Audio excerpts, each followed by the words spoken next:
Once again, I welcome everybody to this next session called Dynamic Diaspora. This is all about our Indian people of Indian origin who are living across the world and the roles that they are playing in their local communities. So we have a very interesting lineup of people here. We were supposed to be joined by Dr. Chaitanya Prakash ji. He's the director of the Swami Vivekananda Cultural Center from Durban. He doesn't seem to have come in yet. All I can say is that this whole journey of soft power has been a wonderful experience for our whole team. And we have a young team with us. Maybe I should just introduce them right now while we are waiting for Dr. Chaitanya. We have our senior editor. I think all of you have communicated with her, Aparna, that is Aparna Sridhar. All the wonderful Namaste. articles that you see there are edited by her. And then we have Varsha Venkatraman. And she is the one who has now doubled up as our tech team and everything else also. Namaste. And then we have Arunima Gupta. She also works for our sister organization, NICE. And we also have Hema, who came in the last minute to help us out with this, this whole tech of updating this calendar. So this has been a wonderful journey for all of us because, we have met so many good people and the amount of support we have got from all panelists like you is what is keeping us going. And we have tried to make this a celebration with many different aspects. So in fact, this morning we had a demonstration of Ayurvedic cuisine. We had a naturopath speak, and we had one more person, Dr. Jinal Shah, whose organization is, does diets for the Bollywood film stars. But what I liked was she had a very traditional approach, and it was more of an Ayurvedic approach to diet. And next week, we're going to have more interesting hands-on activity also.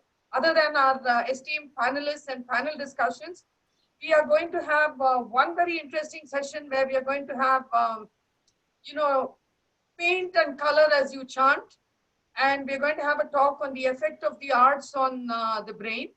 And we have a workshop on a theater workshop on the characters of Ramayana by Prakash Belwadi, who's a very senior theater person. He's an actor. He has acted in several movies. And, we have tried to make this a real celebration of sorts. We have asked, many of our ICCR centers have sent us small videos that we can play just like the one you saw now. And, it's been a wonderful journey for us. And I hope all of you have had as good a time being on our panels. And, I know we have been sending so many mails to all of you also. Has Dr. Chaitanya arrived yet? Aparna? No, he's having slight problem with his app. So maybe when he comes in, he can join. Okay, so I think we will start off then. Aparna, you can introduce Dr. Subbu, and then whenever he comes in, we can, take 2 minutes and welcome him then. Thank you all, and I will hand over the rest of the proceedings to Aparna now. Namaste. We will start our session on dynamic diaspora. We are very privileged to have with us as our chair, Dr. K. Subramanian. He is the president of Science-Based Technology Innovation and Management Solutions, STIMS, Institute, USA, where he serves as advisor, consultant, and mentor for a number of research programs and innovation initiatives across the globe. He has also published 2 books, The Systems Approach, A Strategy to Survive and Succeed in the Global Economy, and Thriving in the 21st Century Economy, Transformation Skills for Technical Professionals, co-authored with Professor Srinivas Rangan. Dr. K. Subramaniam is also a student of Vedanta and has a good balance of modernity and Indian wisdom. We welcome you, Dr. Subramaniam. Please, could you take over the panel now? Thank you very much, Aparna. Can you all hear me well?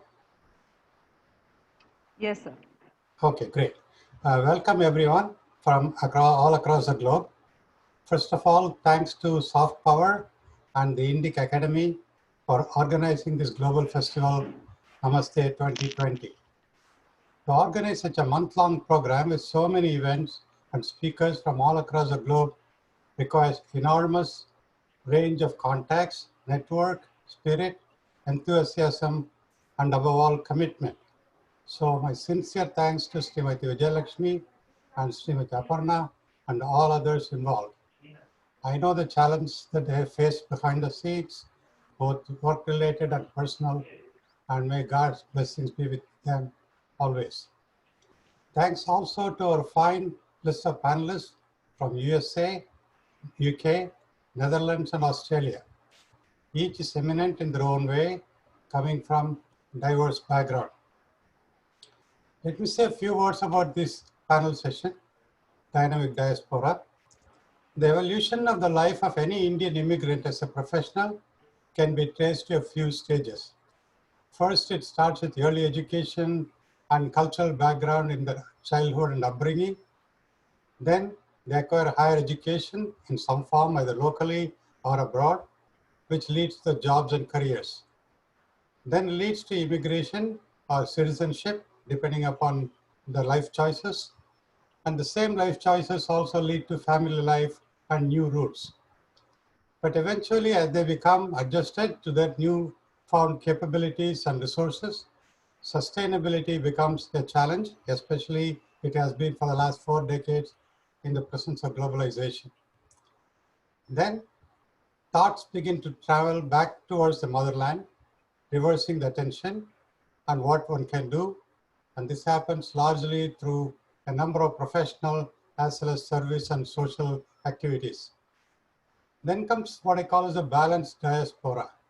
That is balancing between the needs as seen in the motherland versus as seen in the land where they have immigrated to.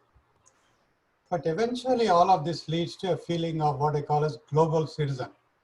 That is, having seen enough number of people all across the globe, we begin to see a Vasudhaiva Kudumbam, a commonality across all, which unites everyone and finds few or little distinctions.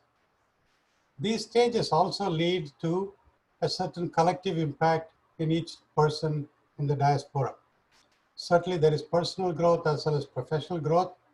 Certainly there is economic well-being, but there's also an increased social and cultural interactions and spiritual evolution. Each panelist in this panel discussion will address some aspects of these from their own personal life and background, which we have titled as Dynamic Diaspora. As a beginning, let me make a few brief remarks. I will limit my remarks to 3 topics: cultural roots, balanced diaspora, and global citizen. Starting with cultural roots. I grew up in a small village in South India. Village upbringing brings along with it a cultural aspect of respect for elders and paying attention to the needy. It was imbibed in me as well as all other children who grow up in the village. It happens everywhere, but particularly so with the Indian culture coming from the villages. And there's also a faith in a larger order. My grandmother always used to say, God will take care of it, whatever that it meant to her at the time. Otherwise, she will say, Iswaro Rakshatu. And I'm sure the same thought goes through many who come from the Indian diaspora. Uncertainty and apprehension was always there for the past 4 or 5 decades or more. But the awe of being at some place new, not dreamed of, especially coming from a village, always overwhelmed more than the fear of what might happen next. That is a unique Indian culture that everyone carries with them as a part of the Indian diaspora. When I arrived at MIT for my graduate studies, there was no one to receive me. It was a September fall evening around 6 or 7 o'clock. The sun had set. The taxi driver had dropped me off at the front entrance, and I was standing there with all my possessions, life possessions, which is essentially one briefcase and a handbag. "Why are you here?" Someone passing by asked me, happened to be an Indian student. I replied, "I came to study here." Then he said, "Why are you here?" Naively, I replied, "I came here to study at MIT. So he knew I was a lost case, but being a true Indian, he took me up as his guest, took me to his home, fed me that night, gave me a shelter. Next day there was sunrise and the beginning of a new journey. Now, within a week, I was in an apartment, a room which was half of an attic. Those of you who know New England houses, there are steep roofs with high ceiling right in the middle with no place to go to at either edge. It forms a triangle. So you can be at the edge of the bed, stand there, or you can lie down and roll to the middle of the bed. The edge of the bed also doubled up as a chair or a small table next to it. I explained this to you because none of these things seemed to really matter. They were actually, these minimal resources were never a matter of concern or second thought because the mind was always focused on a single purpose. I came to study at MIT. This house was owned by an old lady, maybe in her early 80s, and I was probably in my middle 20s. She loved the steamed cooked rice made in the South Indian style. But she could not eat much rice, but because of her health conditions. But soon it became my habit to cook a very small portion of rice every day so that she would take 1 teaspoon of fresh cooked rice every day. Even though I had left my grandmother in India, I had found a new grandmother in the United States. This was also the time, mid-1970s, when there were very few of Indian origin in the United States. As you might know, most Indians came to United States and other countries, particularly United States, after the Civil Rights Law was passed in 1965. This meant very few resources for Indian goods and groceries, hardly any Indian cultural events, temple or social activities. Indian students in universities, associations became the resource to fill this void. As part of the Sangam Indian Student Club at MIT, we organized many programs which included movies, major cultural events, annual picnic and celebrations. I must say I saw more movies and cultural programs at MIT than my entire life before. This is also the time for organizing the lectures by Swami Chinmayananda at MIT while studying for my PhD program. Through these lectures, I received my first formal exposure to Vedanta or Indian philosophy. So in summary, you could say that while I had a basic upbringing and Indian culture and way of life from a personal and family background, I became more educated and in-depth with the Indian cultural and philosophic traditions after coming to the United States. I would venture to guess this would be true for many more Indians who came to the United States at that time. Now let me move on to the next topic, balanced diaspora. I worked in the manufacturing industry for over 40 years through the ups and downs of globalization. There are many war stories to tell, but it will take a lot of time. But in summary, I conceived and set up technology centers all across the globe, including United States, China, India, Europe, Brazil, Australia, and others.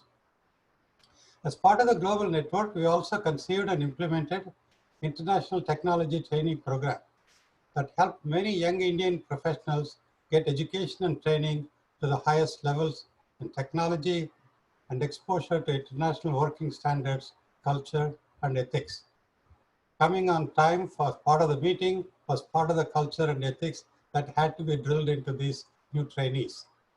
This training became the foundation for their long-term success and growth in their careers. I've tried to capture what I've learned through the 2 books, which was mentioned in the introduction. Today, I consult with many small and medium enterprises in India. Through them, I train and mentor young and aspiring engineers to become system thinkers and transformational in their skills.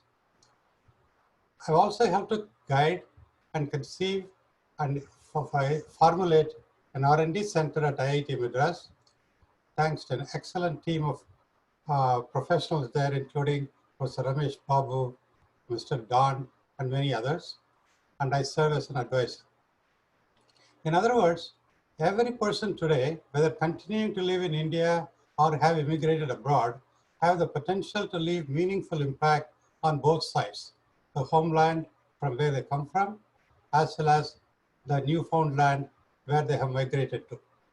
I believe this soft power is part of the balanced diaspora. Now we'll move on to the final topic that I would like to cover, which is global citizenship. I've had the good fortune to work with professionals of many nationalities, as I mentioned, from India, China, Australia, East Asia, West Europe, so on. South America, South Africa, Africa, you name it. Exposure to many cultures and many nationalities makes you think across cultures as a global citizen. At their heart, every person, irrespective of the nation they come from, want the same thing: do well economically and take care of their family, be friends with each other, and a genuine spirit of goodwill. Yes, there's always will be political, cultural, and social differences, but people, everyone from across the globe, at their heart, are the same and simple human beings. Maybe that's the meaning of Vasudhaiva Kudumbam that we learn about in the scriptures. I've had the privilege to visit families and mothers across the globe and sit with them and have personal conversations. In every case, the conversation was as intimate and personal as it would be with my mother in India. Their desires, aspirations, and challenges they face, the struggles of their families were nearly the same. German mothers, Japanese, Irish, Chinese, Brazilian, and mothers in India and America all have the same aspiration and anxieties. Now, as I grow older, I see globalization in a new light. The role of consumerism and the culture of consume more and at all costs has become the trend worldwide. Consume less than you produce is what Vedanta says. This was also the driving force from a village upbringing, but that does not seem to appear the driving force anymore. We are required to reverse this trend for the goodness of everyone. With this in mind, I blog on the principles of Vedanta under the heading of Spirituality in Practice. Bhagavad Gita says, through self-control, one remains one's own best friend. Through lack of self-control, one becomes one's own worst enemy. My mission going forward, develop tools and methods to teach the basics of Vedanta to school children and young adults, such that this guidance from Bhagavad Gita becomes a reality in their daily lives. So I've given you a few brief remarks.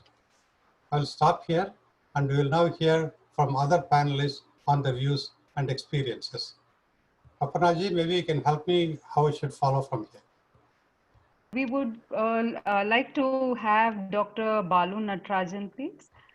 He has been the Chief Medical Officer of Seasons Hospice and Palliative Care, the largest privately held hospice in the United States since 2005. He is also the founder and owner of Chicago Primary Care Sports Medicine. He won the Scripps Howard National Spell Bee USA in 1985. Dr. Natarajan has been involved with Indian and Hindu advocacy efforts for nearly 40 years. He founded OM, a Hindu study group, during college years and is in his 31st year of teaching 14 Hindus in Chicago. Welcome, sir, to the panel. Good morning from Chicago. How are you? Well, good. Good. Am I allowed to share my screen? Yes, please. Okay, great.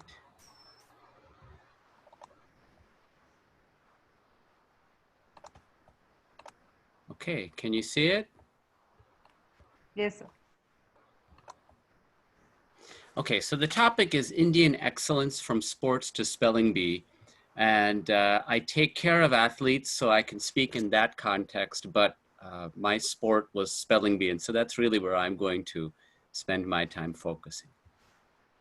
So the question is, why is it that Indian Americans succeed at the United States Scripps National Spelling Bee? In fact, going back to 2008, every single year, we've seen an Indian American winning the National Spelling Bee. Kevin Nagandi, this is an ESPN Sports Center anchor. So in the United States and around the world, ESPN is really one of the major, if not the network that features sports and competitions. And an Indian American is one of their anchors. And his quote is that the National Spelling Bee is like the Indian American Super Bowl. The United States American football Super Bowl is akin to the ICC World Cup in terms of viewership. So I have two perspectives on how we might define or consider success. One is as a sports medicine physician. I've treated marathoners, I've taken care of professional soccer players, I've traveled with the US World Cup soccer team that actually they do a beach World Cup in 2007. When it comes to scripts, I had the opportunity to compete from 1983 to 1985 and was the first Indian American champion. I got to go back as a judge in 2008. And then my own son, Atman, competed at Scripps in 2018 and placed as a finalist in 2019. And now I'm president of the North-South Foundation, which has actually been one of the training grounds for the many recent Indian American winners. So if we look at the word success, how does anyone succeed in any endeavor? And it almost always comes down to these 10 different important components, which I will dissect in detail. Opportunity, interest, belief, support from others, tactical and tangible resources, strategy, of course, effort, which is no stranger among Indians, talent, execution, and grit. And I see a few of you taking some notes. I'd be more than happy afterwards to share this deck with anybody who would like it. So opportunity is the first. And I give a very extreme example, the notion of Olympic skiing in India. If we think about that, it would be almost impossible, right, to be able to produce an Olympic skiing champion who's born, raised, and lives all their life in India. They simply wouldn't have the chance. One of the reasons that we have seen Indian Americans do well in something like the spelling bee is there are simply more of us. In the mid-1960s, probably somewhere around the time that Dr. Subbu mentioned coming to MIT, there were only 36,000 Indian immigrants. In 2000, that was 1.5 million, and now we have more.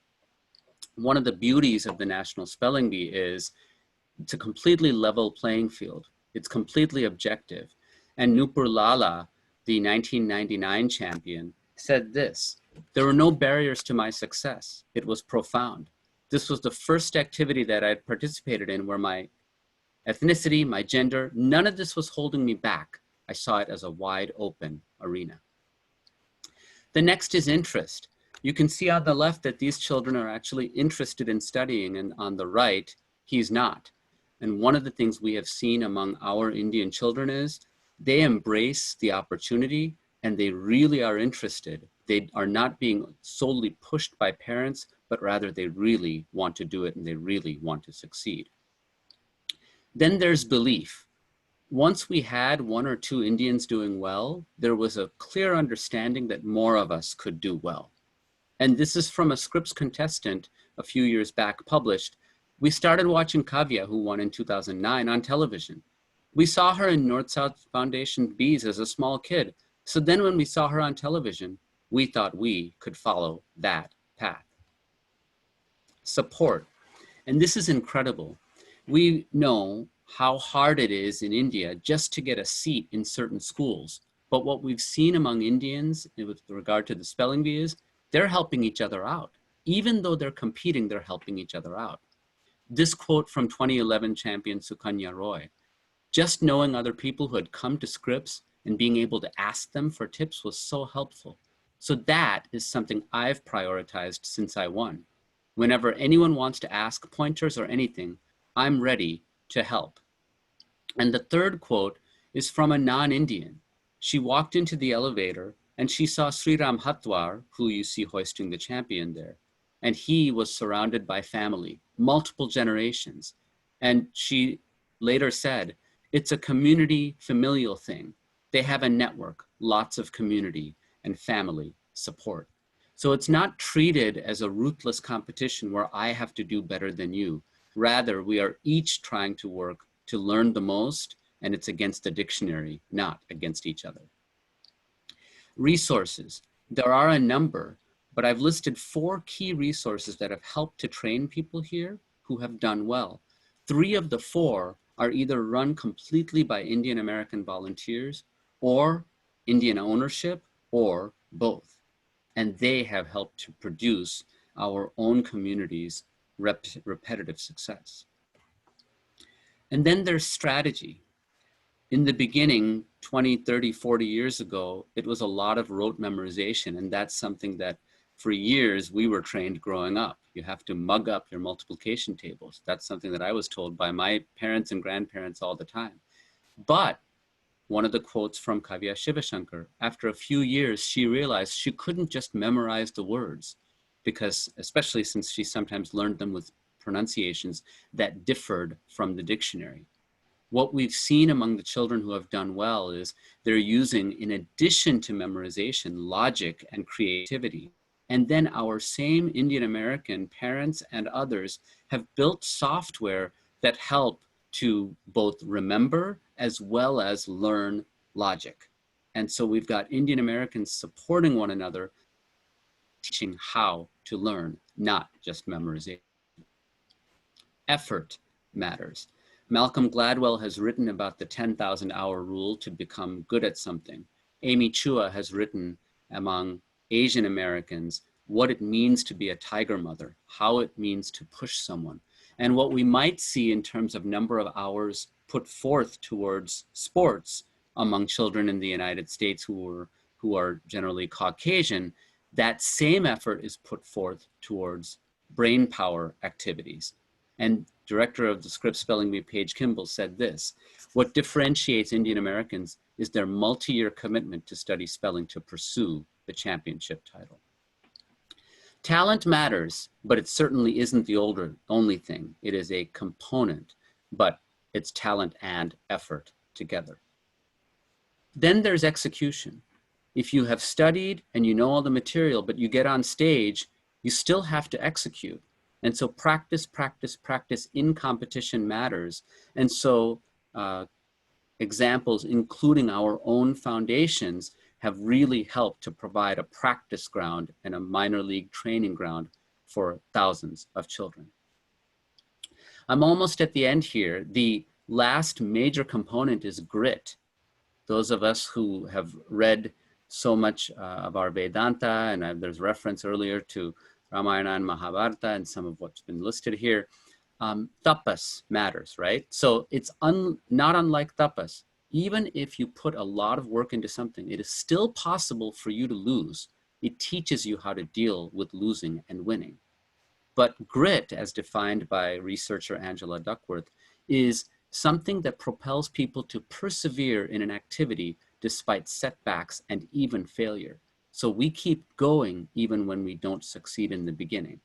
That's also consistent with Carol Dweck's growth mindset, which is persevering in the face of failures and saying that failing is actually part of growing and part of achieving success. I've listed here Samuel Pierpont Langley. He gave up once he wasn't first in flight, whereas others who wanted to actually really succeed in flight, not get fame, continued to do better things even after that first flight. I'll close with just 2 things. Number one, here you see from 2009, after Kavya Shivashankar won, she was greeted in the Oval Office by President Barack Obama.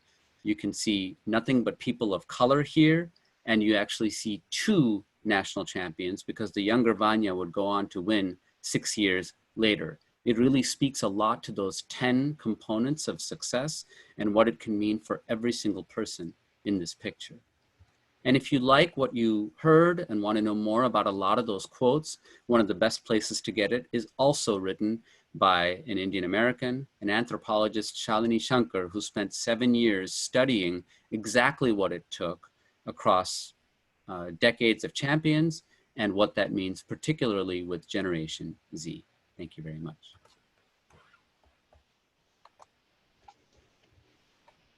Thank you, Dr. Natarajan. In addition to being a Spell Bee champion, Dr. Natarajan is a COVID warrior, and we are grateful to him for all the great work he's doing, helping patients in critical care. We would like to invite our next speaker, Dr. Ramesh Mehta from the UK. Dr. Mehta is founder president of the British Association of Physicians of Indian Origin, BAPIO. This is an organization which has played a very vital role in the last 6 months. And Dr. Mehta has worked in the NHS for 36 years and retired as a consultant pediatrician from Bedford Hospital in 2017. He is the recipient of several awards, including the prestigious National Clinical Excellence Award. He has been awarded with an appointment of the Officer of the Order of British Empire, OBE, for his services rendered to the NHS. Dr. Ramesh Mehta, thank you for being with us.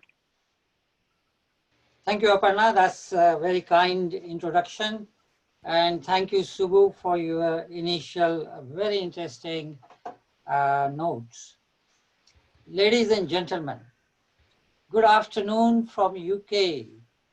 It is a great pleasure to be part of Namaste 2020 Global Utsav of Indian Soft Power.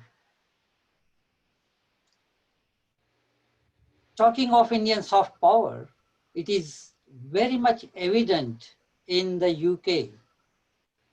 You may know that two most powerful ministers in the UK government, the finance minister and the home minister, are of Indian origin. Indian food and films, like everywhere else, are very popular in United Kingdom. The most liked takeaway for the Britishers is chicken tikka masala, the Indian very popular dish. So, ladies and gentlemen, you know, I've been asked to talk about doctors in National Healthcare Service in UK. You may not be surprised to know that there are 65,000 Indian doctors working in United Kingdom.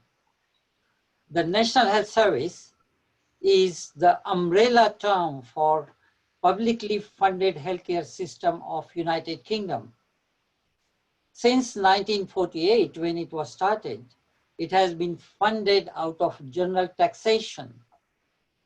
It is one of the largest employer in the world and employs 1.6 million healthcare workers in the health service. Its budget is about 140 billion pounds. It is supposed to be one of the best healthcare system in the world, that is free at the point of delivery and that is based on the clinical need of the people rather than their ability to pay.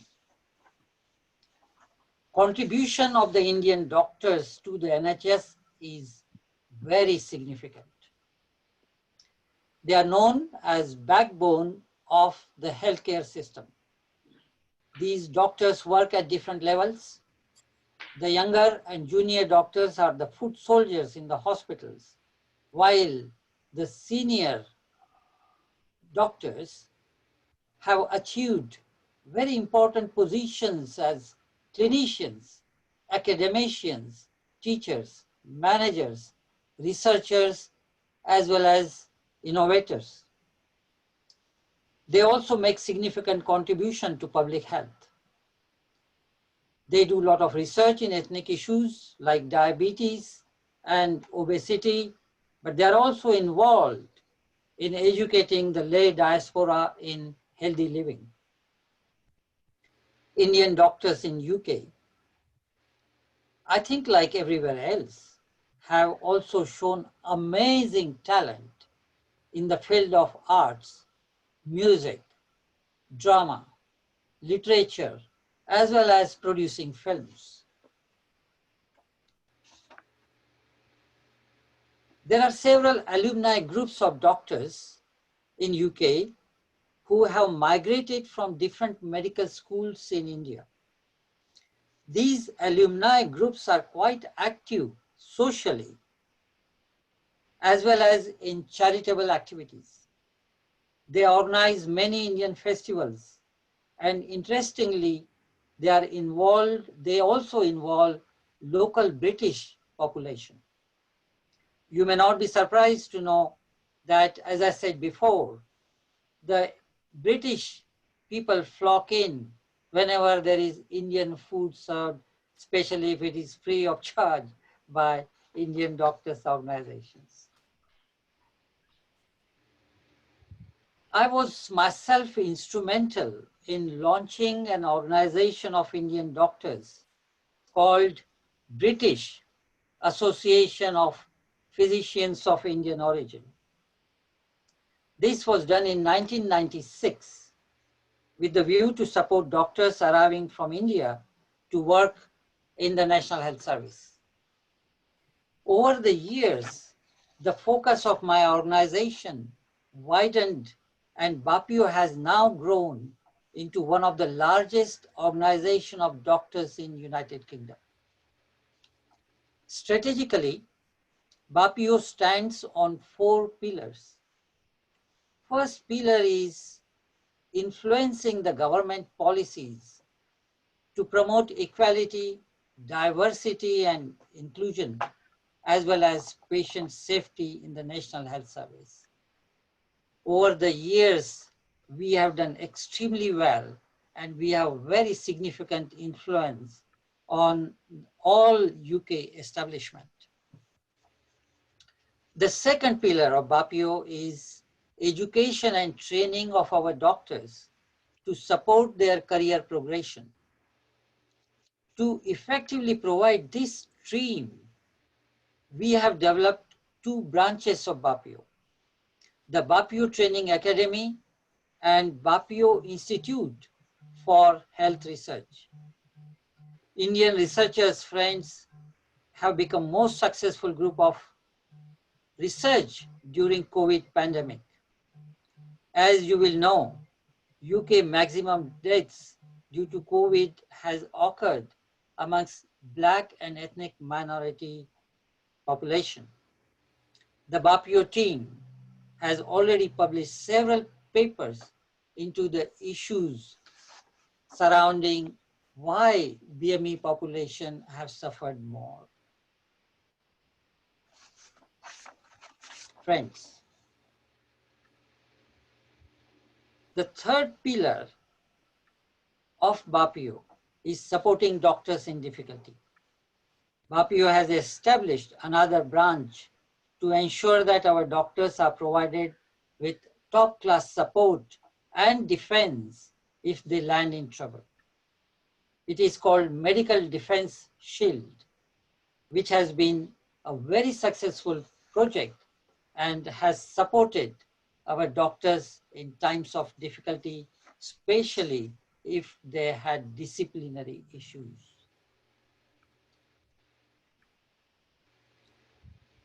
Finally, the fourth pillar of BAPIO is to provide help during crisis and disaster time. I would like to give a couple of recent examples. A sudden lockdown was declared in UK in view of COVID pandemic in March. It trapped over 20,000 Indian tourists and students who had no flights to return home. Many of them had health issues, including obtaining their regular prescriptions. BAPIO joined up with Indian High Commission in London to provide health and advice and support to these stranded Indians. The second example is that of stranded doctors due to the pandemic again. These doctors had come to UK to take an exam called PLAB exam to get licensed to practice in the UK. But they got stuck due to the lockdown. The disaster for them was not only that their exam was cancelled, but also that they could not return home. Many of them had no finance to survive in UK. BAPIO collected funds to provide them food, shelter, as well as social and psychological support. There are over 250 doctors from 27 nationalities. They are being looked after by BAPIO even today. BAPIO also has several specialty forums. Amongst them, we have forum for medical students and young doctors. I'm very proud of these two fora because they are our next generation students and doctors of Indian origin. They are born and brought up in UK, and they have huge interest in Indian culture and in India. They are shining lights of Indian diaspora in the UK. We as an organization are also involved in training and education in India. India is now producing almost 80,000 doctors annually, all of whom want to do a post-graduation, but the postgraduate seats available are for even less than half of these doctors. BAPIO is now piloting schemes in India to assist these doctors by providing training in UK postgraduate curriculum for 2 years and then bring them to UK for next 2 years. During these 4 years of training, these doctors are also offered MBA program in health management and leadership so that they return to India. When they return to India, they are not just good clinicians, but also good managers and leaders. Ladies and gentlemen, to conclude, the Indian doctors in UK are very successful and dynamic diaspora. Thank you.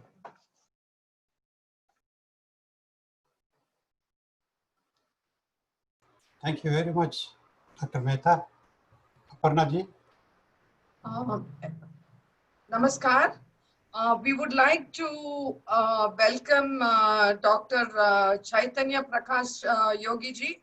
He's the director of the Swami Vivekananda Cultural Center. There were some issues with the link, so I have to intervene and welcoming now. Dr. Chaitanya Prakash Yogi ji is a diplomat from India and the director of the Swami Vivekananda Cultural Center, Consulate General of India in Durban. He has authored 2 books and written more than 50 articles. He served as a president for 7 years of SPPAC. He is a member of Hindi Advisory Committee, Petroleum and Natural Gas Ministry, Government of India. So welcome, and we thank you so much for being a part of this Namaste 2020. So you can say a few words now, and then I'm sure Shri Akshay Mahashabde will not mind. You can say a few words now, and then he can speak, and then we'll have Dr. Kadira in the end. Namaskar. Please accept my sincere apology for delay in the process of joining technically all of you today. And I want to express my greetings to all distinguished esteemed panelists for today's webinar. So I'm just trying to share my observations about the topic dynamic diaspora, and which is also based on my experience of cultural center work here in Durban, which is the largest Indian diaspora in the world. When we are speaking and thinking about diaspora, then it is not like a diaspora which is normal diaspora of dispersion of some community. But our Indian diaspora is something special, and which I have observed in Durban. And when I'm getting information from all over world, then I'm observing this thing, because nowadays in online programs, we are trying to being connected globally to the diaspora and diaspora people through our programs. So my observation is our diaspora is not an exclusive thing, an exclusive community making process, which is based on conservatism and based on protectivism. But it is a diaspora which is based on virtue and which is carrying the value of the culture And that is the essence of the Indian culture, which can be considered as a virtue of humanity, who is accepting everything and not rejecting anything. And that concern and that virtue, which is making everybody comfortable in meeting, in connecting, and in having the interaction with each other. And that is the quality of Indian diaspora, that it is not fearful about others, and it is not defensive about itself, but it is confident, fearless, open, and courageous to speak about itself, because it has some power to communicate. It has some virtue and value to communicate, to interact with others, and to give them the capacity to be connected with the universal approach and sense of acceptance. And sometimes when we feel that diaspora is always being very much involved in making friends in their countries and connecting them with them, is only the virtue of India and Indian culture, which is based on the sense of inclusion, and which is based on the sense of love and affection. And in that sense, we are not having any sense of otherness, but we are trying to be united, trying to be connected with anything, and not only with the humanity, but with the all living and non-living entities. And that is the basic sense which is making this diaspora dynamic. So that diaspora is not a cloud-making process. It is not a exclusive community-making process, but it is like a flow of the river, not like a pond, which is always fresh, live, and innovative. And when this diaspora is interacting with others, then it is always eliminating the sense of fear, hatred, and distrust. And it is giving the sense of trust, confidence, and meeting each other with the good sense of togetherness. So my understanding about this dynamic diaspora is, only one thing is required, especially when I am observing in Durban, that is required for every river, is the continuous connectivity with the source. So if the connectivity with the source is continuing, then flow is good. And then it is making it pure, fresh, holy, and pious. And then giving it the nice divine sense of, like holy river Ganga, who is being pure because of the flow of the river, which is based on the direct and continuous connectivity on Gangotri. And that Gangotri is Indian culture. So if this diaspora is totally integratedly, continuously connected to the Indian culture, then it can become more dynamic, more powerful, more energetic, and more fresh, innovative, and energetic. So in Durban also, because of the apartheid, it was very difficult to be connected with India, but they tried to be Indian by their own sense of culture. And now it is open to have interaction with India, but that India is not a geographical and political India. But when I'm talking about India, it is a cultural India, and that cultural India residing in the hearts of the people. And it is giving the sense to heart communication with the people across the religious line, across the community line, and across the ethnicities. And that is India, that is Indian culture, that is Indian diaspora. I think it is sufficient to say today for me. Thank you very much. Namaskar. Excellent, Chaitanya ji. Thank you very, very much. Wonderful comments connecting Ganga to diaspora, a brilliant analogy. Now let me introduce to you Shri Akshay Mahashabde.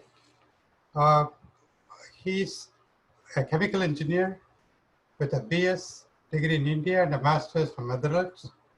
He's a founder of the Netherlands Marathi Mandal in Hague, Netherlands. He has pioneered several cultural activities in Netherlands. He is collaborating with several other Indian associations. He has also directed plays as well as short films, for which he has received Best Film Award in Delhi. Obviously, he is a grown-up man because he has got 2 children, but beautiful ones, Madhuri and Aditi, speaking fluent Marathi, and also culturally very active with parents in all activities. So with that brief introduction, Akshay, it's yours. Go ahead. Thank you so much. Can you hear me properly? Yes. Okay. Maybe Arunima, can you share my presentation, please?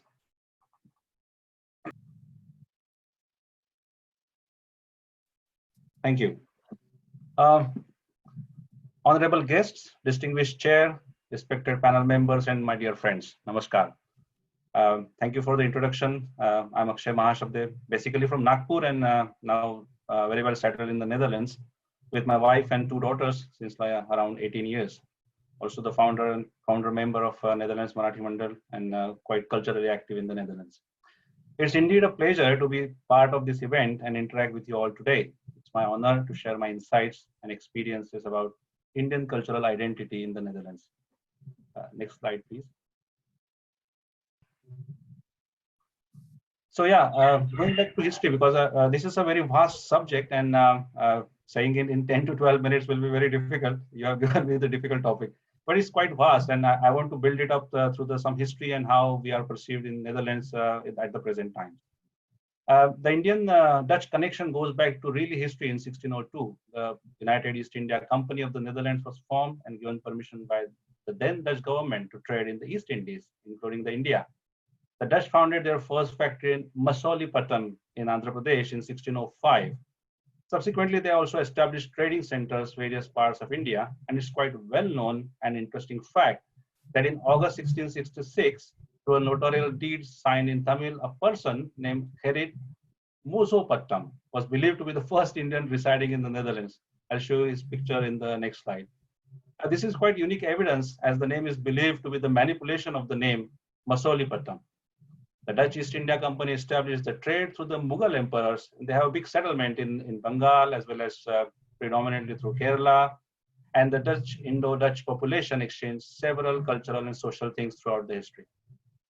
Next slide, please.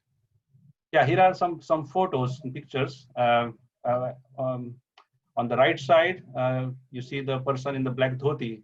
He's the recorded first picture of the first Indian who is in the Dutch soil. Next slide. So, but the main credit today for today's cultural acknowledgement and acceptance of Indian culture in the society goes is to Surinamese and Hindustani people, so popularly known as. So the Dutch colonized Suriname in 1667 through a recruitment treaty with Great Britain. Around 34,000 Indians were taken to Suriname as the laborers in year 1873. In 1975, when Suriname became an independent country, the Indo-Surinamese constituted around 37-38% of the population of Suriname. And in a decade, almost around 200,000 people immigrated to Netherlands. The second migration of the Indo-Surinamese population, resulting in The Hague, you probably have heard the city of Hague, that's becoming the home of the biggest Indian diaspora in mainland Europe. So today, the Suriname Hindustanis have been deeply integrated in the society, together with all the immigrated and migrated people from India as well. According to the Mr. Robin Baldev Singh, he's the former deputy mayor in the city of Hague. The quote, "The Suriname Hindustan stand out as a distinct community that simultaneously belongs to the 3 nations, to the Netherlands as their home, to Suriname as their history, and to India as their origin. The Suriname Hindustanis feel closest to the India since it is seen as the center of their cultural, spiritual, and religious identity and beliefs." Mr. Baldev Singh's statement is indeed true in every sense, as the recognition, acceptance, and tolerance to the Indian culture in Netherlands today is largely due to the culturally sustainable existence and a unique cultural blend maintained by the Suriname Indian original people. This has drawn the society with reverence to our rich and virtuous Indian culture. Next slide, please. Yeah, these are some of the pictures of 1800 and later in 1900 when the settlements of the Suriname people are there. This is courtesy to our the book by our ambassador, His Excellency Mr. Venu Rajamani, recently published. And in the middle, you see the Dutch paintings by the Dutch artists. On the right hand side is Chhatrapati Shivaji Maharaj, right bottom, and all the right from Taimur to Sri Chhatrapati Shivaji Maharaj. Next slide. So, so what is cultural identity? As we are talking about the presence and acceptance of Indian culture in the society, I really want to reflect on the term this cultural identity. So what does it mean? In my view, it means this behavioral pattern based on the ancient heritage passed on through several generations, scriptures, literatures, through procedures and practices that taught us the ways of living. There is an interesting piece of expressions edited by American researcher Louis Ureta and George W. Noble. It states that the cultural identities are self and collective understandings of belongings or membership to a particular group that share a common differences and or shared practices. These differences and practices may be physical, social, cultural, political, or imagined. Cultural identities are therefore learned ways of knowing and being in the world, learned repertoire of practices for participating in collective and cultural communities. And I believe that there are infinite layers to our Indian culture. Acceptance, tolerance, and adaptability, together with the rich heritage and values embedded in our DNA, makes the Indian culture unique and a highly respected culture in the Netherlands. Next slide, please. So why do we maintain that? I'm taking you in a bit different path because I'll come to the identity part a bit later. But why we maintain the cultural identity? So what makes us value our cultural identity? We humans are social animals, and animals living in a herd having specific sets of rules that make a society and further a culture. We value our culture, our society, our traditions, even while embracing the changes that have happened mentally, socially, politically, and so on over the centuries, and it has always been evolving and evolved. We have a need to share this knowledge and wisdom for humanity, which has survived the test of time. So we have to share, spread the knowledge, wisdom from all this old heritage to our next generation and be the herd of animals, human animals in the society. Next slide. So in addition to this brief history of Indo-Dutch cultural aspect at current times, the Indian culture still continues to be recognized as one of the most revered cultures in the Netherlands. So as I already mentioned, the Netherlands has the second largest population of people in of Indian origin in Europe, around 240,000 of Indian diaspora. Hindustani communities, they are integrated together with the Indian national that we all the way came from. And this has resulted not only for the original Suriname people, but emergence of several regional communities, such as the Netherlands Marathi Mandal, which I'm a founder member of, Tamil Sangam, Bengali Association, Telugu, Kannada Association, and together all they become an Indianness or one Indian culture. So we also have the Netherlands India Association here in the Netherlands.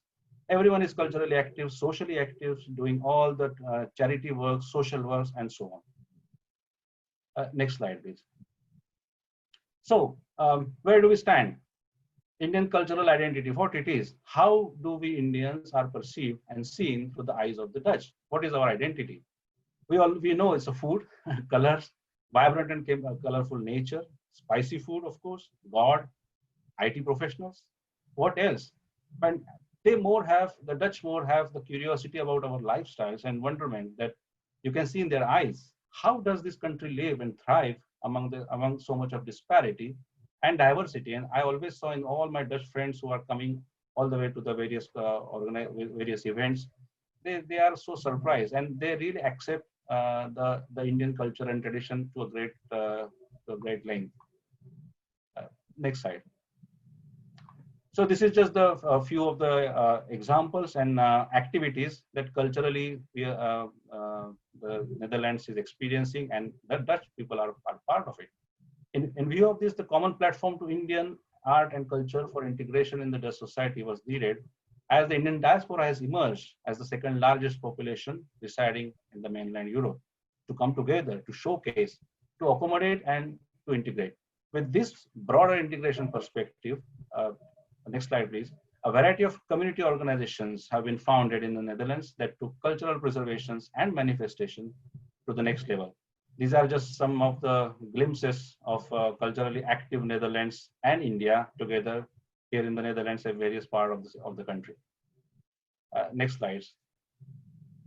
So just the activities, I can say that there are various activities in dance, in drama, in food, and not only for there, but there are also yoga days, the King Day, when there is a birthday celebration of the King.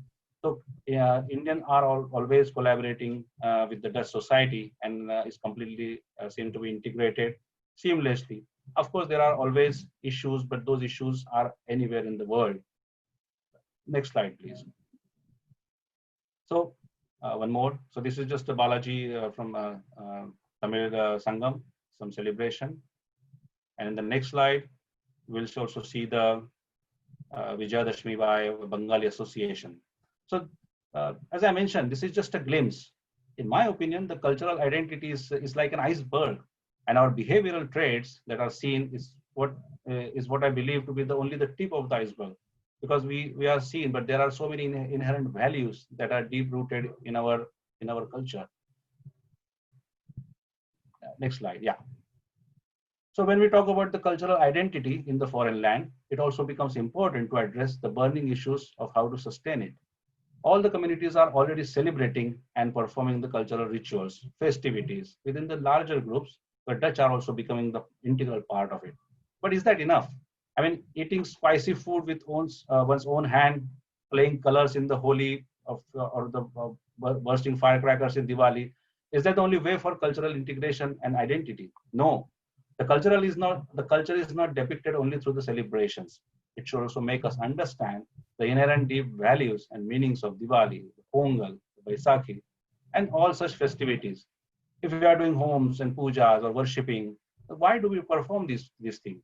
The real meaning of the puja or whatever the rituals we are doing, the meaning of worshipping nature, preserving the environment, every little ritual involved in our festival has a deeper meaning in accordance to this, and we should really learn them to explain to the newer generation as well as to the Dutch society.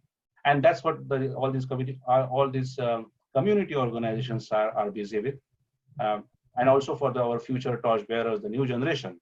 But they are not only the bearer, but they are the true representation of the blend of Indo-Dutch cultures in the future. The heritage is to be passed on to the new generation with logical reasoning. And that's where we will be able to balance between the Western, modern, straightforward Dutch culture with our samskaras and virtues stated in Indian culture. Absorbing the best of both worlds would make the future generations of highly valued, culturally sustainable Indian cultural identity in the Netherlands. Next slide. So basically, just my concluding remark on this is that India is one of the most respected culture icon in the Netherlands and in the world. It is looked upon as the origin from ancient Vedic civilization towards the Buddhas and towards the modern, tolerant, intelligent, vibrant, resourceful, and humble cultural oriented in Indian Dutch society. And in my opinion, cultural sustainability that is very much required to maintain this Indian cultural identity that comes through the integration and adaptation, but also by cherishing the common links across the cultures, thus truly depicting the Vasudhaiva Kutumbakam. So this is indeed a unique Indian cultural identity in the Netherlands in true sense. Dhanyavad. Excellent. Thanks very much, Thank you. Akshay. Now, Aparnaji, can we play the video from Dr. Kadira Pethiyagoda? He's a diplomat living in Australia. He has published a book titled Indian Foreign Policy and Cultural Values. So could you play that video? Thank you to the organisers for the kind invitation to speak. Over the last 2 years, the world commemorated a number of anniversaries of World War II and World War I, which was 100 years ago. And it seems that for the first time in almost 100 years, the world is returning to a multipolar order. the US's defense strategy is now primarily aimed not at terrorism, but at peer competitors. Great power competition has returned with a vengeance. The threat of nuclear war is greater than at any time since the Cold War. But unlike 100 years ago, today's rising states are countries with non-European cultures. There's a shift of strategic and economic power towards Asia. And the world's economic prosperity depends on stability in Asia, with countries like India playing a central role. Western countries trying to manage their relations with rising powers like India will require diplomatic prowess and nuanced insight. Furthermore, today, foreign policy and defense strategy must also draw on cultural understanding. Rising powers like India may have novel views of international norms and institutions which were fashioned by European countries long ago. The insight into the cultures and politics of Asian powers is essential in predicting behavior, building trust, trade ties, defense cooperation, and successful negotiations. It's key to ensuring peace. If the West is to navigate the changing landscape, we require a foreign policy that taps into the unique expertise of the Indian and South Asian diaspora. This must be harnessed and added to government's foreign policy toolkits. It provides diplomatic competitive edge, so to speak. We saw the power of the Indian diaspora as one of Britain's largest minorities when it mobilized during the last UK election. The diaspora can also help answer questions like, as India rises to great power status in the emerging multipolar world order, what influence will its rich and ancient culture have on the country's foreign policy? This is what I seek to explore in my new book, Indian Foreign Policy and Cultural Values. Values were found to have a greater explanatory power than previously thought across several disparate areas of foreign policy. And this suggests that values have a significant influence on India's foreign policy overall. Major decisions like nuclear testing cannot be accounted for by existing explanations alone, and the role of cultural values must be understood. Sometimes values counteracted strategic interests. India's choice to test nuclear weapons was not purely because of China or Pakistan, but the value of hierarchy also played a role. Furthermore, non-violence also helped draw the boundaries of India's nuclear strategy. We can see several non-violence-driven preferences within India's foreign policy overall: a preference for global peace, a preference for caution in the use of force, and the preference for maintaining a non-violent image. Similarly, a hierarchical worldview drives a preference for India to rise up the global hierarchy of states. This has shaped Delhi's approach to international law and arms control. Non-violence and pluralism together underpinned Delhi's soft power in the West, Asia, Africa, and the Middle East. Pluralism and tolerance have underpinned a worldview that has facilitated simultaneous friendships by India with America and Russia, with Iran and Saudi Arabia.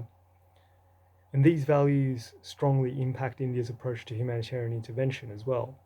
Delhi holds a preference for caution in condemning the internal actions of other states. And these values have spurred India's support for sovereignty as a central principle of international law and opposition to Western interventions in the Middle East, like the war in Iraq.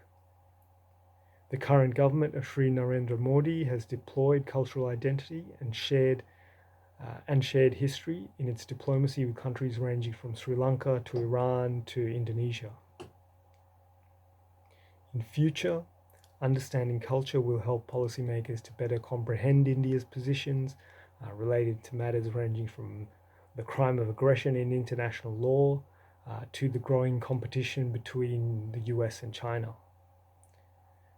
As such, it's high time that policymakers around the globe turned their attention to this important dimension of world politics. And a key step in this will be engagement with the diaspora. Thank you.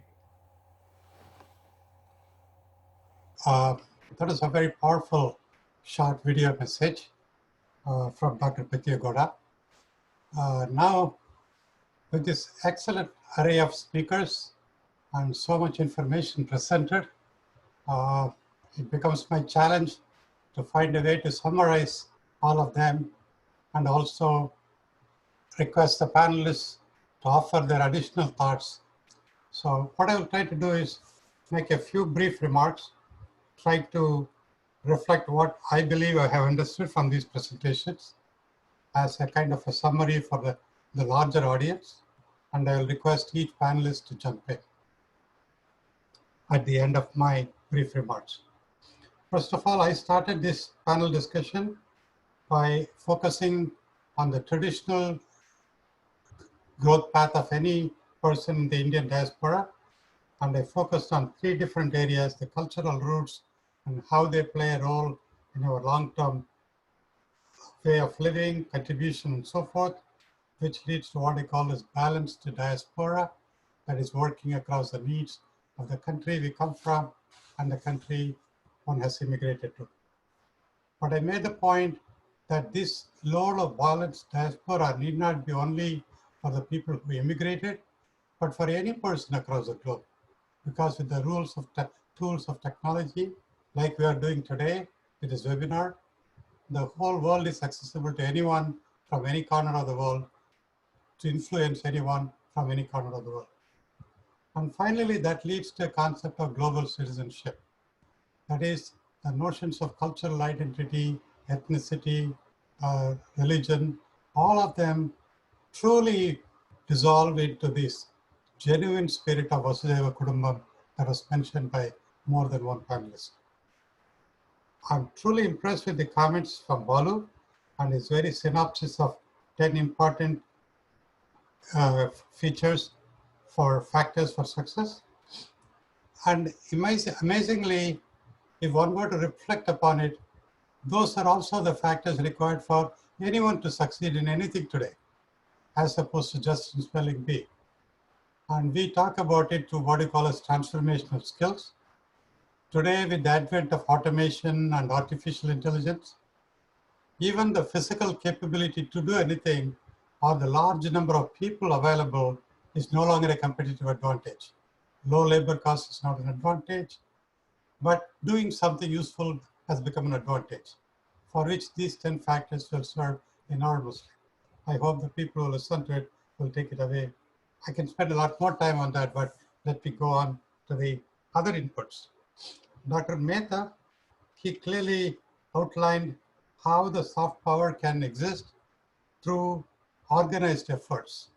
The organized efforts can be through cultural identified organizations like language-focused Marathi Mandal or Gujarati Mandal, or it can also be professional-driven organizations that cut across all communities, across all of India, and perhaps with all of the countries, like his organization for BAPIO, British Association of Physicians of Indian Origin. Even though it's for Indian origin, but the work that is being done supports not only the Indian origin, but for the local community. Then we heard from Akshay that the diaspora, the cultural identity, exists not just for the sake of promulgating and propagating what we have already been given over the years and generations, but to promote collaboration and to integrate Indians of origin from no matter where they come from.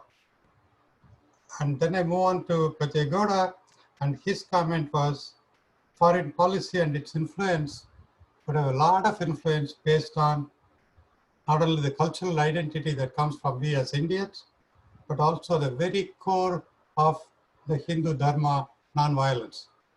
And today, at a time when we are faced with so many challenges, and without getting into the political side of what is happening, either the extreme right or extreme left, the very notion of nonviolence at thought and our actions can bring so much good and bring us out of COVID much faster than anything else. And not to mention, the last but not the least, Chaitanya ji mentioned about the dynamic nature of diaspora. I mean, the analogy of the Ganges River is so brilliant in the sense Ganges not only provides us the living existence of what we India mean today, but over the generations, over the centuries and time immemorial. And that connectivity that Indian diaspora brings today with over such a large period of time is almost impossible to provide by any other cultural group today, because Romans, yes, they existed, but they don't exist anymore. Anglo-Saxons, all other communities have had a history, but they had a revised new history today. Only Indians, looking at Ganges as a reference, could be the only culture that can identify with the past, present, and the future, almost like a flowing river. So those are my thoughts in a very quick summary. Maybe I can request each one of you, starting with Dr. Mehta, if you have a few thoughts, and you have to unmute yourself. And then I will go to Chaitanya ji, Balu, Dr. Balu, and Dr. Shri Akshay, and in that order. Thank you very much. I like your name, Subbu. You know, you mentioned in your email that Subramanian is converted into Subbu, and that is the Indian name, Indianness in this. You know, the friendliness, politeness, and all that is included in that. So brilliant. The two comments, you know, you said about global citizenship. And I think the world is getting so small and the people are moving from one place to another and the movement is so easy. In this globalization, we in UK, my organization and my colleagues have been thinking about how health sector can be globalized. And we are now considering a concept of global observatory, where we will have database of all the healthcare workers all over the world from all the countries and see if we can bring in global healthcare workers. So that's one point. The other one is about Indian diaspora, and all the other panel members also pointed out that how peace-loving are Indian diaspora. They are hardworking, they are sincere, they are polite, but peace-loving. They don't like to fight or argue. They just get on with their work. But also importantly, Indian diaspora have been involved in ensuring that their next generation, that their children are well educated. And I think that is the future of Indian diaspora, that our next generation also continue to have interest in our culture and our motherland, which I see in England happening. And I hope that happens in all other countries with Indian diaspora. Thank you. Yes, Chaitanya ji, you have to unmute yourself. Are you hearing me? Yes. Thank you for giving me another chance to speak. I want to mention one more thing, which is related to diaspora, which I am feeling that the essence and the core of this diaspora, which is spirituality, and which is beyond religion, and which is a sense of living the life. How can we assimilate everything in us, and how can we feel ourselves assimilated in all? And this sense of spirituality is unique thing, which is related to India and Indian life. And in India, when we are saying somebody is atheist, then also he can be considered himself spiritual.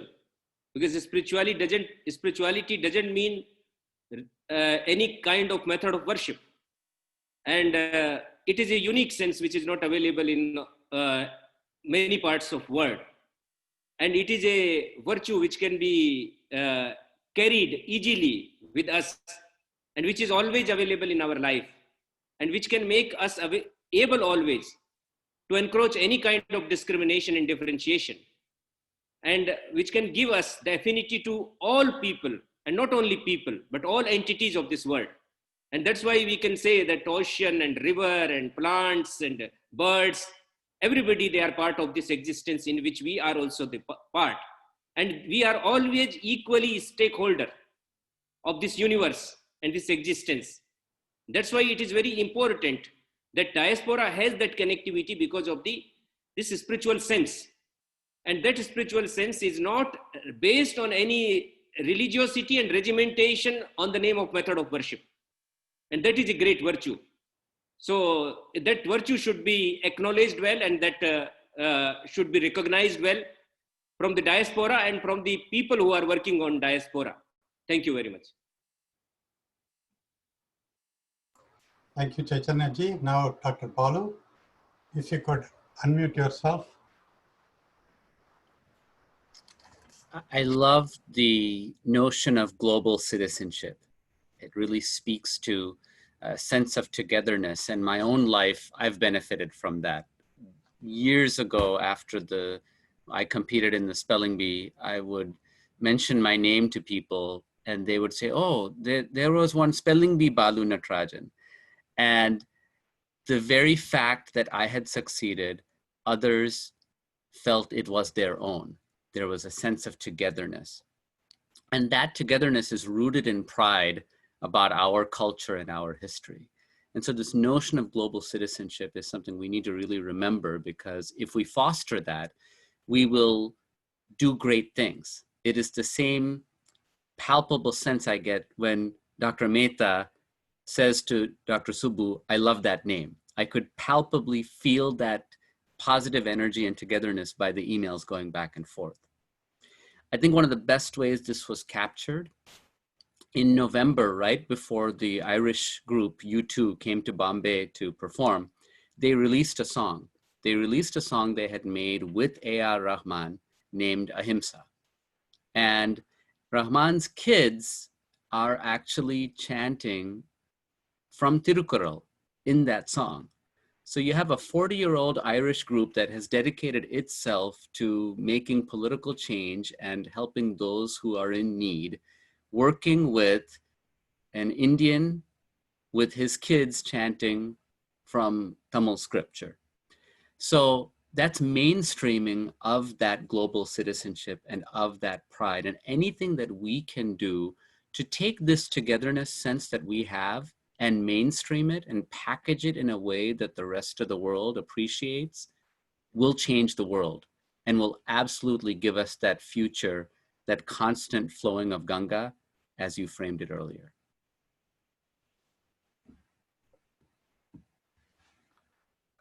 Thank you very much, Balu, Dr. Natarajan. Now, Akshay, could you say a few brief remarks? And probably Mrs. Jalakshmi wants us to keep it short because we're already running short of time. So, Yeah. No, I just have the remark is that if we have to maintain the Indian cultural identity in the foreign lands, is that we have to ourselves embrace it. Otherwise, our future, our generation, next generation, they won't even do that, because I saw many times people are shy to accept that we are Indians. People are shy to say Om or say Namaste, because and the culture only remains only in the celebrations. That should not be the case. Otherwise, it just remains as a kind of a party and not as a in-depth values it has to really take it forward to the next generation. So I think it becomes the responsibility of us to take it further to the next generation. Thank you. excellent. Thank you very much. It has been 1 hour and 1.5 hours has gone by, and they tell you when you're ahead, you should quit. So with that, I will turn it over to Srimati Vijayalakshmi. Namaskar, and I would like to thank every one of you for sparing your time, for replying emails, for sending your profiles and answering so many questions that we have asked. It is really nice to see that people from our country are doing very well in wherever they call home now, and they have not lost touch to their homeland. And I would like to thank Dr. Chaitanya Prakash Yogi ji for taking his time from, I'm sure he has a lot to do at the ICCR Center in Durban. We also thank you for sending us the small video. I thank Dr. Subbu for coordinating with all these people. I should say Dr. Krishnamurti Subramanian. And we thank Dr. Ramesh Mehta, Dr.